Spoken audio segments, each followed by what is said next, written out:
Welcome to the Relationship Support Network Couples Webinar. I'm Dr. John Slay.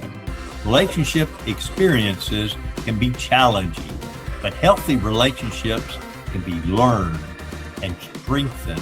And each week, we explore practical ways to communicate better, rebuild trust, and create greater emotional connection. At the Relationship Support Network, we believe lasting change begins by changing ourselves and not trying to change someone else first. Today's topic is rewriting the stories I tell myself, and let's get started. What do you think about, Scott, when you see rewriting the stories I tell myself? What does that mean to you? Just trying to start over at whatever point you're at in life and start a new chapter, a new story, and just leave the old and the past in the past. And it's just, what we tell ourselves all the time, compared to what really, what we can really do if we try.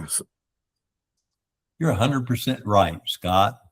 I think every person lives their lives according to a story. And this story isn't necessarily written on paper or in a book, but it's written in our thoughts and our expectations, our decisions, the way we interpret experiences. And over time, we begin to believe stories that were never actually true. Like we might tell ourselves, I've always failed. I'm not good enough. People leave. I'll never change. And after thinking that enough, these statements begin to feel like facts instead of feelings that we come to. And the purpose of this growth group has been to challenge these stories.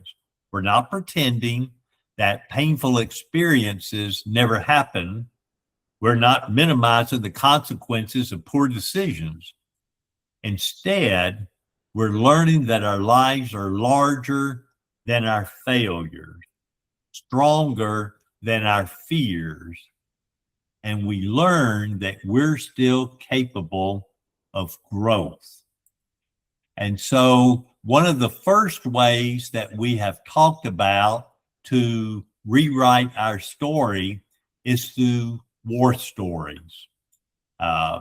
War stories, things, positive moments in the past where we excelled, overcome, moments that we're proud of, and positive memories. Scott, this is what our war stories are. What do you think when you think of a war story, Scott? I think of just in the past few years, I've had a lot of different jobs, and and I got fired from every single one of them. But the war story is just keep going, and I overcame it. I didn't fall into a rut. I just moved on to the next place and did my best there, and I just kept going and going. Um, so I think that's taking a little pride in myself and overcoming the situation. So a lot of times I would just let it get me down, tell me I got fired from another job because I'm not fast enough, I'm not strong enough, I'm not fast enough, I'm not whatever it is, I didn't do it right. Yeah. So I think overcoming those negative thoughts and just keep going and pushing, I think that was a pretty good. I think I did pretty good at that.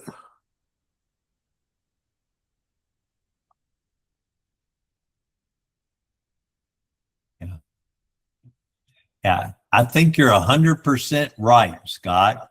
I think that was really, you really had some battles that you've overcome and you have persisted. You still have a difficult path in front of you, but you haven't given up, Scott.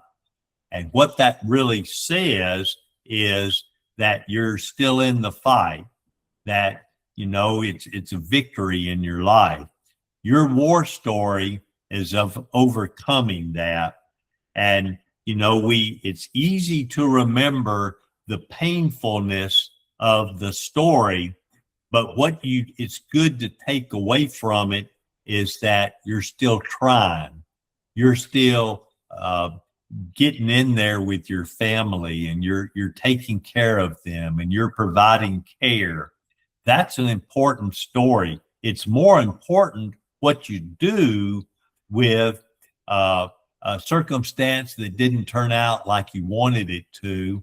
It's more important what you do with that than the circumstance, because all of us have been through bad circumstances, and to be able to still be in the fight, to be able to still believe that you can make a difference is very important, Scott. I'm very proud of you for continuing your work and continuing to try. Good. And the second thing that we have talked about in our sessions has been the idea of gathering evidences. And we want to gather evidences for what reason do you think, Scott? What would be the value of gathering evidences that we are good enough? Um, so you uh so you have what we've been working on is a list, and I've been writing down stuff every day when I come across something that's evident, that's positive towards me. If someone says, you seem like a very nice person, or thank you for being so nice, or I'll write down, they said I was nice, or thank you for your help. I helped someone. Um, those are evidences of the way people see me, and positive things they see me as, compared to my feelings and the way I feel about myself. Um, and we had said, you can't just go off your feelings, because your feelings aren't right and they're not what everybody else sees, you know. Right. So we write down these evidences to go back through and reread them and see all the positive things that people have told you, or even that you've noticed in yourself, something positive, today or this week that has happened. And you write it down, because if you just go off your feelings, you'll never get anywhere. You'll just keep you'll get stuck in a rut in your feelings. Good words. Good. Stuck in a rut. Good word. That's true. And our feelings aren't necessarily the truthful representations of who we are. And for sure, sometimes our feelings are not positive. You're 100% right. We make decisions. Somebody told me today how many seconds were in the day, and I haven't multiplied it out to see if he was correct. I know it wouldn't take much, but I thought he said 85,000. Maybe it was 8,500. I don't remember.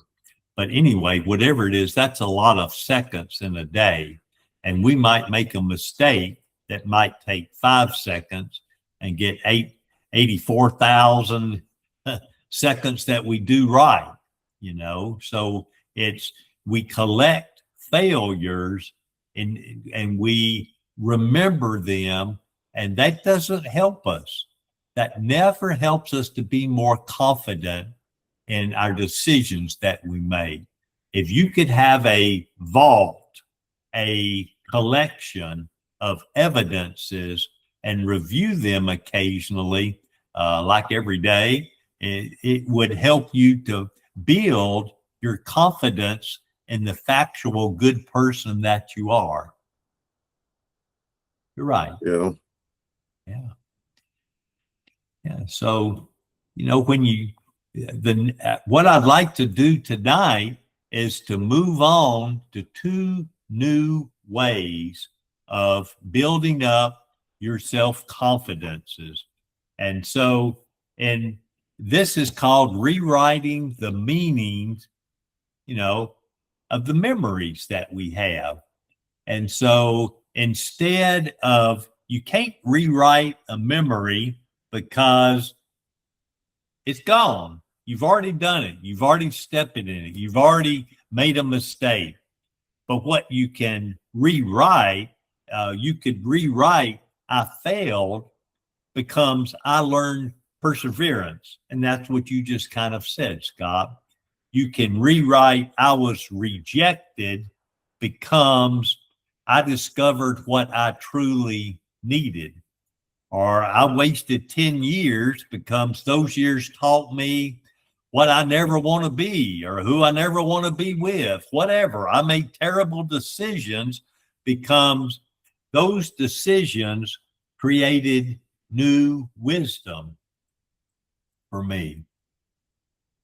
What do you think about that, Scott? Does that maybe put a new twist on experiences that have not turned out the way you wanted them to? Yeah, I think of I'm sure you've always heard people say you learn from your mistakes, Yeah. and you can't really learn anything until you get it wrong, unless you do it right the first time. But you never learn what 2 plus 2 is Yeah. Yeah. until you get it wrong, and you Yeah. keep doing it and doing it until you get it right. That's That's what I exactly. always tell my kids is I Yeah. say, well, you learn from your mistakes. Because I always Yeah. say, do you think I could play soccer? I said, well, you can if you practice at it. I said, but you're not going to be super good when you first start, but it takes practice. Any type of learning, anything new takes practice, and you're going to make mistakes along the way. And that's where the learning comes in. So Mhm. I think if you can stay positive, and just focus on what you've learned from each mistake, you're able to move forward, and you won't be kicking yourself. Right. Right. Yeah. If you look at mistakes as learning experiences, it's a lesson learned. Yeah. And so if you rewrite the meaning of the story, then the story becomes who I became because this happened. I think, Scott, one of the stories that uh, a simple story changed my whole life. And that was I was volunteering at a nonprofit, and a counselor came in out and saw me, and he said, "Can you come in my office for a few minutes?" And he said, "I think you know this young lady in my office." And I walked in there, and it was somebody I knew from school. And he said, "Will you just sit here with her for a few minutes?" I said, "Sure." And next thing I know, the there's this big beating on the door and say, "This is the Metro Police Department. Open this door." Oh, dang, what's happening? And the police came in and they put handcuffs on the girl, and they said, "You have drugs in your car, and we've been informed that you're a drug dealer." And of course, she left the room cussing me because she said, couldn't believe I did that to her. I thought I was a friend of hers, and I didn't know what was happening. I was purely innocent, but I walked away from that thinking, wow, how do you treat somebody who comes to you for help, for counseling, and you call the police on them instead and turn them in. I thought, wow, I would make an amazing counselor because I wouldn't do anything so heartless like that, you know? And I think it's interesting that I ended up owning drug and alcohol sober living homes, Scott. uh, I think that I worked at Cumberland Heights Alcohol and Drug Treatment Center. I don't think any of those were coincidences. And still today, I probably had 2 clients that I talked with different type of addictions, and it's it's it just is not right to. It's never right to treat people wrong. It isn't. And so from that experience, she probably thinks of me as being a terrible person, but I walked away from it with a career out of it. So that's kind of what happened to me in that story. And, so rewriting the meaning of our stories is very important because it needs to be something constructive. It doesn't need to be something negative. That doesn't make any sense. So anyway, and so when what event, I kind of had some questions here for Scott, for you and me, and that was, can you think of an event that might still define you, Scott?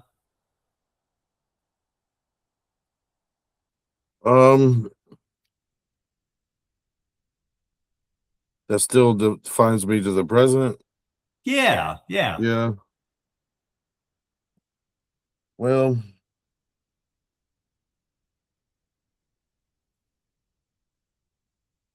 I don't know. Well, I can think of one that still defines me is um, I came down with multiple sclerosis at the strongest period of time in my life. As you remember, when I was a fireman, in fact, you were there when I woke up one morning and kept falling. I cut my face all up, shaving, and that event was multiple sclerosis. And I still walk with a limp. I drag my legs. I'm pretty self-conscious about it, but what I've learned because of it is I can't depend on my physical abilities anymore. I've got to use my head. I might not have many marbles up there, but I'm using the ones that are still active. I like to think. So, it forced me to develop another resource. As a fireman, my resource was my physical strength. Now I don't have any physical strength. I don't have any at all, but it increased my compassion for people who are suffering and who are going through pain in their life too. And so it increased my courage not to do things for me, but to reach out and try to be involved with other people's life. It caused me to take risk because I care about people, Scott. yeah. I just think it threw me for a loop when it says still defines me, Yeah. because I could think, like, when I found out that at first they said I was bipolar, then they said I was schizophrenic, Yeah.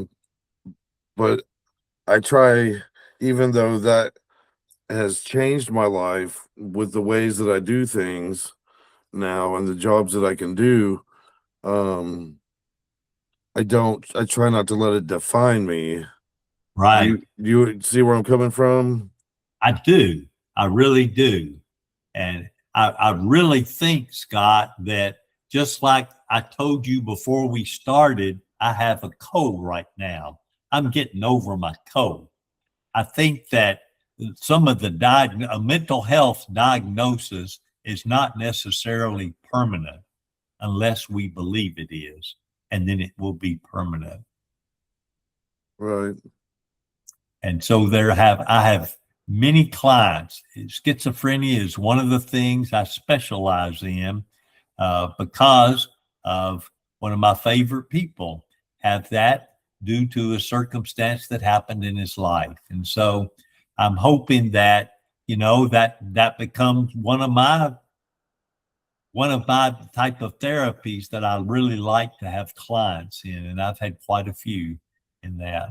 And so if this experience might cause you to become part of your life's purpose, that's what happened for me. That experience with that young woman caused, me to become a counselor to this day. Um, One of the last ways I'd like to bring up here, Scott, is to become the author of tomorrow's story.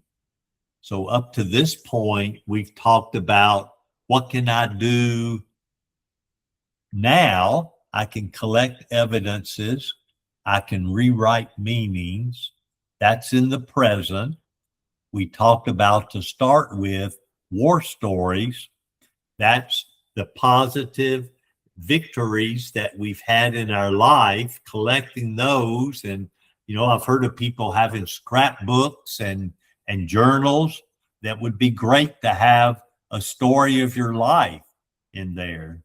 But moving forward, becoming the author of tomorrow's story is something that we really need to do to get, you used the word a little while ago, a rut, Scott. We really can get in ruts. And one good way to pull ourselves up out of the rut is to become the author of tomorrow's story. I don't think that life happening to us, being a victim, we don't let that write our story. Healthy people begin writing the next chapter of their life before it happens. So instead of asking, who have I been, begin asking, who do I want to become known as? What is the most important quality you would like to be known for? I have that question running through my mind, Scott. And for me, that question is integrity. That's what I would like to leave to my family. I've bungled through so much of my life and made so many mistakes, but I would like to be known as a man of integrity. That's something I can own and be with, Scott. What do you think? I think you are a man of integrity. So, and you will be remembered as that, but you'll probably be alive 20 more years. So, Don't do the numbers there. yeah, I like where it says writing the next chapter before it happens. Yeah. So, that's keep you focused on the way I want to be, and the way I want to be remembered. It's like a goal to reach, hopefully a short-term goal so you can go ahead and get there. I don't want to say 5 years later I want to be known for being a nice guy. Like, I want to do it now. In the next weeks, I want to show my kids that I'm a nice dad to them. I'm a good dad. They all wanted to just say he was always very kind, and I don't know what else, but just positive things. I don't care to be known for riches or things that I've got, material items. I'm like you, just you want the integrity, and I just want to know that I was a good guy, and that people remember me helping them and doing good things for them. Whether there's a guy on the corner of the street and I gave him $1, or a snack cake or a burger. Just want to be remembered that way. Yeah. Yeah. And so your past explains you. It doesn't have to predict you. Yeah. And so, the next chapter is unwritten at this point, and we have the choice. I really think we have the choice of choosing the next step for us. The quality that we want to be known for, we show it today. If it's being a motivated person, being a person of compassion, whichever it is, we build that legacy today. We become the author of tomorrow's story. Life doesn't become the author of our life. So, why do you think people struggle in building or imagining a better future, Scott? What do you think that is when you think of that? Well, just a lot of what we've been studying, just their self-worth, Mhm. the way they see themselves. And it's really up to each person to change that in their mind, what they see, and let the good things that people tell them about themselves, let that in, and let it in, and believe what people tell you, and believe when you do something good. Don't, it's always just people beating themselves up. It uh, is. and it's so hard to change and not do that to yourself. It is. It's so hard to change, Scott.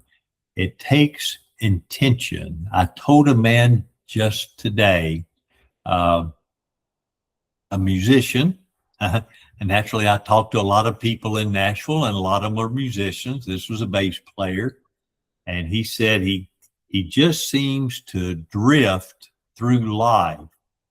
And we talked about, he mentioned also he had ADD, and he didn't want to take the medicine anymore because of the effects of the medicine.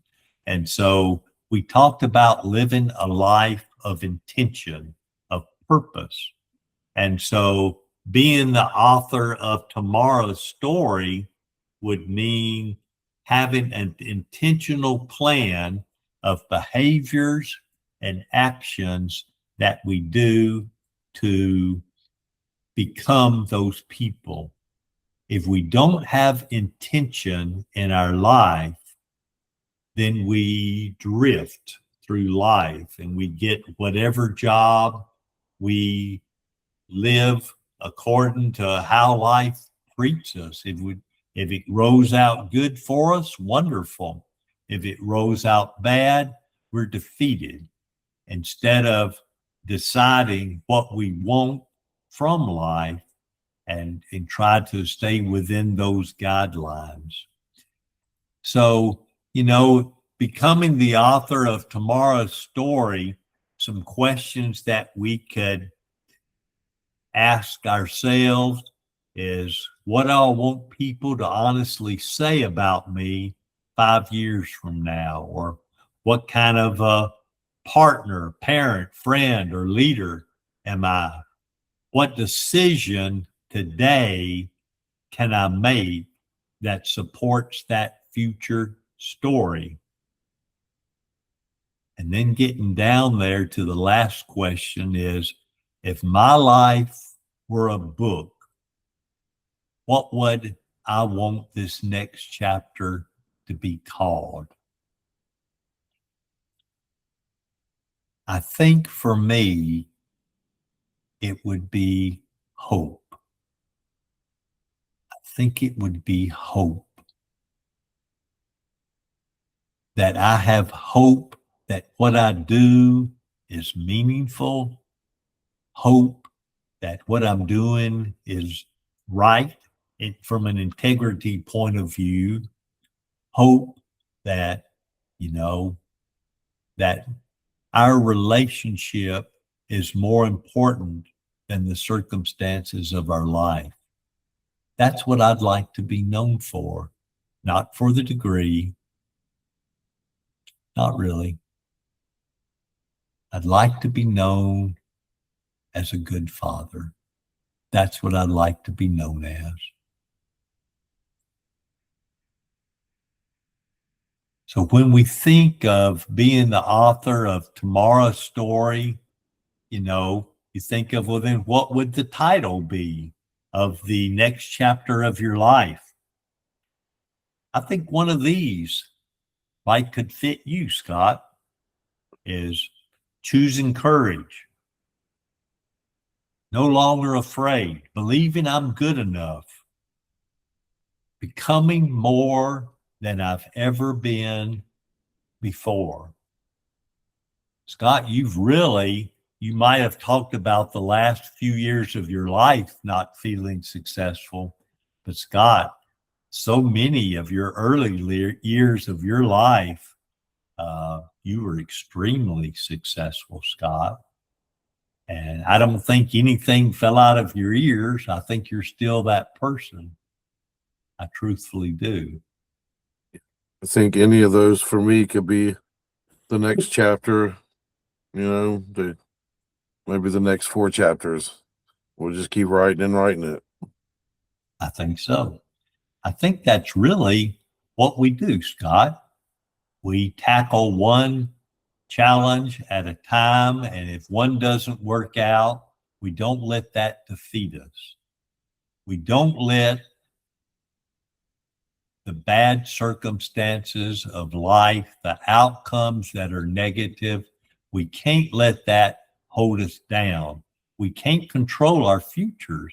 And so, what we can control is our willingness to step into our futures. That's what we can control. Yeah, I agree. Yeah. And so maybe one action that we could take today, we have a pretty good sized lake in the area where I lived in Tennessee, and it's called Old Hickory Lake. And I'm not asking listeners or you to jump out into the middle of the lake. It could be kind of deep. I think it's really flooded farmland mostly. It's not a natural lake, but maybe there's one thing that we can do today. You can dip your toe in the water today. You can take one action today, one step forward today, and whatever it is you want the next chapter of your life to be. That's the goal in front of you, is what action can I do today? So we kind of been over 4 different ways to rewrite your story.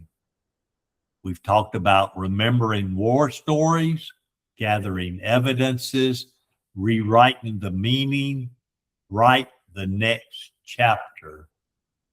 And so when you look at those, you can kind of think, you don't have to do every one of those all day long, but you can start on one of those. And maybe you can even dedicate a journal or a Word file on your computer to where you start gathering evidences. One where you remembering your war stories, because there are going to be periods of time that they're going to be low for us. And remembering those war stories help us to remember that we've overcome in the past and we can overcome now too. So these are tools that I think you can use to rebuild life. They're tools that you can do to try to change your life and your outlook. Any comments or questions that you have, Scott, that you can think of? I think I'm kind of at the point right now to rewrite the meaning and really just Very good.